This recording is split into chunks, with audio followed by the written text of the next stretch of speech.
guys, welcome back to our Sheikh's official channel again. आज हम class 10th का एक और पोयम कवर करने वाले हैं 1.4 all the world first stage जो लिखी गई है विलियम शेक्सपियर जी के थ्रू। तो चलिए पोयम में आगे बढ़ने के पहले हम विलियम शेक्सपियर के बारे में जानते हैं। इनका बॉर्न डेट जो है वो 1564 को हुआ था और ये 1666 तक थे। और ये अपने टाइम पे बहुत ही जाने माने English poet as well play writer as well as actor थे। He was known as the greatest writer in the English language और ये बहुत ही वर्ल्ड के प्रोमिनेंट ड्रामेटिस्ट भी थे। इसके साथ में इन्हें इंग्लैंड का नेशनल पोएट भी कहा जाता है और उन्हें एक टाइटल भी दिया गया है बार्ड ऑफ हेवन का। साथ ही में अभी जो ये ऑल द वर्ल्ड का स्टेज जो पोएम है वो कहाँ से आई है, कहाँ से एक्सट्रैक्ट हुआ है। ये एक प्ले था इनका एज यू लाइक इट करके, जिसमें शेक्स करके एक पर्सन थे जिन्होंने एक मोनोलॉग दिया था। मोनोलॉग का मतलब होता है एक शॉर्ट स्पीच की थी, जिस स्पीच में उन्होंने ऑल द वर्ल्ड स्टेज, ये जो आपका पोयम है उसे कवर किया है। वहीं से ये पोयम जो है वो एक्सट्रैक्टेड है। एज यू लाइक इट के प्ले में मोनोलॉग जो दिया गया था जेक्स के थ्रू, तो वहीं से ये जो आपका पोयम है वो एक्सट्रैक्ट किया गया है। यहाँ पर इसमें क्या होने वाला है, ये पोयम में आपका ये हमारा पूरा वर्ल्ड है वो कंपेयर किया जाएगा जस्ट एक स्टेज के थ्रू, मतलब एक स्टेज पर जो ड्रामा किया जाता है। ह्यूमन लाइफ पूरा जो हमारा 7 स्टेजेस होते हैं लाइफ के, वो हम कवर करने वाले हैं। तो चलिए आगे बढ़ते हैं पोयम की तरफ। अभी आप ये सीन में क्या देख पा रहे हो, एक स्टेज बना हुआ है जहाँ पे कुछ ड्रामा है, ठीक है। यहाँ पे आप देखेंगे कुछ कैरेक्टर्स होते हैं जो अपने अपने अलग अलग रोल प्ले करते हैं। कभी आप देखोगे ड्रामा में ऐसा होता है, एक चाइल्ड होता है जो बड़ा होता है, फिर वो ओल्ड होता है, बराबर। तो इसी तरीके से आपको एक स्टेज में ही पूरा ओवरऑल जो हमारे लाइफ के स्टेजेस होते हैं वो कवर किए गए हैं। All the world's a stage, and all the men and women are merely players. Life को एक स्टेज से कंपेयर किया गया है, मतलब आप समझ लो पूरा लाइफ जो है वो एक स्टेज है जहां पर जो भी पीपल है, मेन है, वुमेन है, एवरीवन एक उसमें प्लेयर का काम कर रहे हैं, एक एक्टर का काम कर रहे हैं जिन्हें अपना अपना रोल दिया गया है। Life is compare to a stage and people are like actors who play roles in a play. Life को किससे कंपेयर किया गया है, स्टेज से, एंड पीपल को एक्टर्स का रोल दिया गया है। I hope you understood till here. People are born and eventually die, just like actors entering or leaving the stage. आप देखिए कभी आपने अगर ड्रामा या सीरीज या थिएटर्स में आप अगर गए रहोगे तो जो भी स्टेज पे आप देखेंगे जो परफॉर्मेंस होती है, तो जब वो स्टेज पे एंट्री लेते हैं इट मीन दैट पीपल जो है बॉर्न हुए, जब वो वहां से एग्जिट ले रहे हैं, इवेंचुअली आपका जो लाइफ है क्या होता है, जब आप एंट्री लेते हो आप अपनी लाइफ में कैसे एंटर होते हो, बॉर्न होकर के, बराबर। तो आप जब बॉर्न होते हो तो आपने स्टेज पे एंट्री लिया, इवेंचुअली डाई मतलब आपने एग्जिट किया। So this is something that is compare to life with the stage. And one man in his time plays many part, और एक ही पर्सन जो है, एक ही मैन जो है वो अपने उस टाइम में काफी सारे रोल प्ले करता है, काफी सारे अलग अलग एक्ट सिखाता है वो। हिज एक्ट बीइंग 7 each, मतलब यहाँ पे ओवरऑल इन शॉर्ट अगर मैं आपको बताऊं तो लाइफ में 7 स्टेजेस दिए गए हैं, जो हम अभी पढ़ने वाले हैं कि कौन सा 7 स्टेजेस है। आपको याद क्या रखना है कि लाइफ में हम कितने स्टेजेस फॉलो करते हो, 7 स्टेज आते हैं।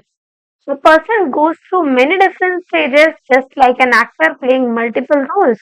These stages are described as 7 stage. तो चलिए सबसे पहला स्टेज जो आता है वो इन्फेंट का आता है, mewling and cooking in the nurse arm. See infant मतलब एक छोटा प्यारा सा बच्चा, एक छोटा बच्चा जो होता है उसे यहाँ पे इन्फेंट बोला गया है। Mewling and cooking in the nurse arm, mewling मतलब he is crying, he is helpless, and cooking मतलब क्या होता है, वॉमिटिंग करना, थ्रोइंग अप, करेक्ट। तो यहाँ पे फर्स्ट स्टेज होता है जब भी एक बेबी बॉर्न होता है, उसने एंट्री ली है अपने लाइफ में, he is crying, he is very helpless. After that second stage आया हमारा, then the whining school boy with his satchel and shining morning face creeping like snail unwilling to school. यहाँ पे आप देखोगे एक विनिंग स्कूल बॉय, अभी बच्चा थोड़ा बड़ा हो गया तो उसका स्टेज आ गया school boy, he is going to school with his satchel. Satchel यहाँ पे क्या है, सैचल का मतलब होता है स्कूल बैग, अपने बैग को लेकर के, एंड शाइनिंग मॉर्निंग फेस, सुबह सुबह वो स्कूल जा रहा है एकदम शाइनिंग फेस लेकर के, creeping like snail unwilling to school. And creeping like, हमने स्नेल को देखा था कि ही इज लाइक वो एकदम धीरे धीरे मूवमेंट करता है, तो एक छोटे बच्चा जो स्कूल जा रहा है उसे कंपेयर किया गया है स्नेल के साथ में, जिसे स्कूल जाने का मन नहीं है, वो धीरे धीरे जा रहा है बिना किसी हैप्पीनेस के। Okay, this is second stage. Then आता है and then the lovers sighing like furnace with a woeful ballad made to his mistress eyebrow। अभी तीसरा स्टेज जो आता है एक लाइफ में, हमारी ह्यूमन की लाइफ में, वो होता है लवर का, ठीक है, जहां पर वो एडोलेसेंस के एज में आता है, वो मेच्योर हो जाता है, एंड वो यंग पर्सन जो है वो फॉल्स होता है लव में, ठीक है, ग्रामेटिकली सैड पोएम्स लिखना स्टार्ट करता है, एंड देन इमेजिनिंग वगैरह, ठीक है, saying like a furnace, okay, and with a woeful ballot.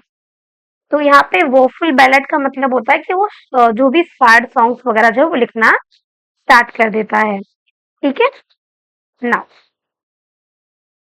फिर उसके बाद में नेक्स्ट स्टेप जो आता है ह्यूमन के, फोर्थ स्टेज जो आता है वो एडल्टहुड का आता है। Then a soldier full of strange oath and bearded like the part, jealous in honor, sudden and quick in quarrel, seeking the bubble reputation even in the cannon's mouth। यहाँ पे एक सोल्जर मतलब काफी वो जो पर्सन है, इसका जो एडल्टहुड का स्टेज आ गया, यहाँ पे वो सोल्जर की तरह एक्ट करता है, बहुत सारे स्ट्रेंज ओथ्स, बहुत सारे प्रोमिसेस करता है वो, ठीक है, कि जो कभी पूरे भी नहीं हो सकते और पूरे भी किया जो नहीं भी हो सकते, ऐसी बहुत सारी प्रोमिसेस वगैरह करके ये स्टेज में वो पर्सन बैठता है। And beaded like a part, अपने ग्रोथ फेशियल हेयर वगैरह जो है वो बनाता है, ठीक है, जेलस इन ऑनर, मतलब कोई भी कुछ गलत नहीं बोलना चाहेगा, किसी ने कुछ बोला तो अपने ऑनर के लिए वो वहां पे लड़ता है। एग्जाम्पल के लिए मैं आपको बताती हूँ, यहाँ पे ये स्टेज में फॉर एग्जाम्पल अभी कोई पर्सन है, ठीक है, तो उसका नया जॉब लगा है and he is very fresher, and जब भी उसने कुछ गलत कर दिया, कुछ मिस्टेक हो गई, एंड जब उसे उसका बॉस जो है वो डांटना स्टार्ट करेगा, तो वहां पे वो क्या करेगा, वो अपने ईगो में, अपने जेलसनेस में, कि उसका प्राइड जो है वो वहां पे उसकी रेपुटेशन नहीं खराब हो, तो वहां पे वो कुछ गलत उठा सकता है अपने ऑनर के लिए। और वो sudden and quick in quarrel, झगड़ा करने के लिए he will be very much ready, मतलब अपने ऑनर के लिए वो वहां पे फटाफट जो है रिप्लाई देने के लिए वो रेडी है, ठीक है। Seeking the public reputation even in the cannons mouth, भले वो कितने भी बड़े मुसीबत में क्यों ना पड़ जाए, वो अपने ऑनर के लिए जो है वो कुछ भी करता है, ठीक है। यहाँ पे मैंने आपको जो शॉर्ट्स में दिया हुआ है ना, ये सारा आपको सिंपल मीनिंग में पोयम का जो है वो ट्रांसलेशन दिया है मैंने, यू कैन यूज इट, आप नोट्स बना सकते हो जहाँ पे भी आपको डिफिकल्टी, बिकॉज सी बच्चा लोग इंग्लिश में क्या होता है ना कि आपको पोयम्स में मोस्टली बहुत हार्ड वर्ड्स यूज किए होते हैं, तो वो हार्ड वर्ड को इजी वे में हम जो है एक बार समझ लेंगे, and that can be use. आपको ये जो मैंने सिंपल फॉर्म में यहाँ पे दिया हुआ है, ये आप ऑल्सो अपनी समरी राइटिंग जो आती है उसमें भी यूज कर सकते हो, एज वेल एज आप ये सेम चीज जो है वो पोयम का जो 2 लाइन में आपको एक्सप्लेनेशन आता है वहां पे भी आप यूज कर सकते हो, ओके।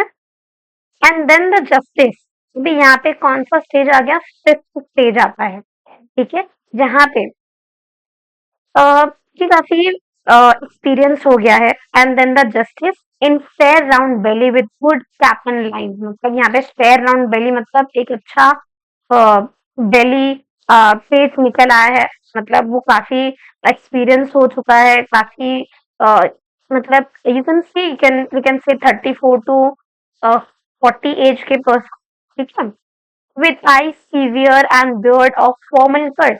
यहाँ पर अब इसका जो अपीयरेंस होगा वो काफी फॉर्मल होगा, ठीक है, एकदम प्रॉपर फॉर्मल कट होगा बियर्ड का, बियर्ड मतलब दाढ़ी होती है, ठीक है। फिर आईज सीवियर, सीवियर आईज मतलब एकदम आंखों में जो रोशनी है वो थोड़ी कम हो चुकी है, उसके साथ में काफी एक्सपीरियंस नजर है वो, full of white sauce and modern instance and so he plays his part। यहाँ पर वो अपना जो एक्सपीरियंस है, अपना जो विजडम है, ठीक है, उसे वो प्रैक्टिकल उसने चीजें फॉलो की हुई है, उसने चीजें एक्सपीरियंस की है, वो प्रैक्टिकल वे में आपको समझा के देते हैं, ठीक है। यहाँ पे वो अपना लाइफ का मेन पार्ट प्ले करते हैं। अभी आता है सिक्स्थ स्टेज, जहां पर सिक्स स्टेज जो है वो शिफ्ट होगा कहाँ पर, ओल्ड एज पर, ठीक है।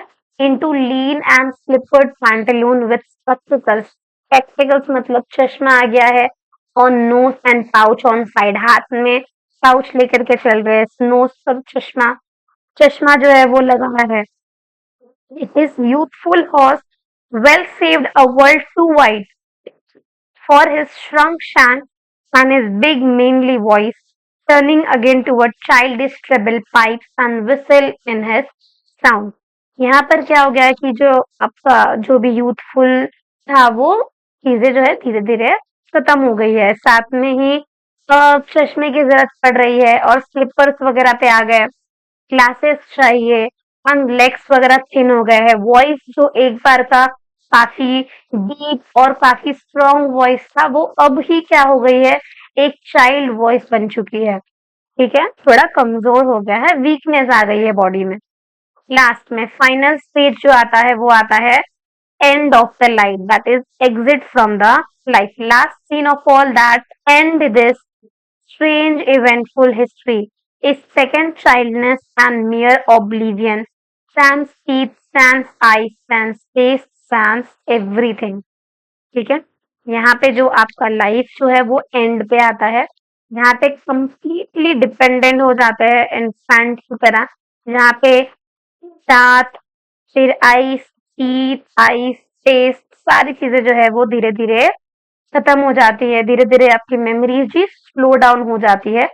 तो ओवरऑल अब मैं आपको समरी में अगर बताऊं तो हमने फर्स्ट स्टेज जो था वो हमारा चाइल्ड है, जो बेबी बॉर्न हुआ है, उसके बाद वो स्कूल जाता है, स्कूल जाने के बाद वो अपना एडोलेसेंस की एज पे आता है, दैट इज 18 टू 24 इयर्स की एज जो होती है हमारी, एंड देन वो सोल्जर 24 टू समथिंग 30 की एज तक वो काफी एडल्टहुड में आता है, फिर वो जस्टिस थोड़ा यंग एज में आते हैं, 30 and above, okay, and then after old age आता है सिक्स एज पर, आफ्टर दैट लास्ट में जो लाइफ एंड होती है। This are all the seven stages, I hope you are very very clear with all this seven stages of life. And one more thing, आपको ये seven stages जो है वो याद रखने हैं, प्रॉपरली नोट डाउन कर लो कौन से स्टेज पर क्या क्या चीजें थी, you must note down all this thing, that's it, ये आपके लिए ओके रहेगा,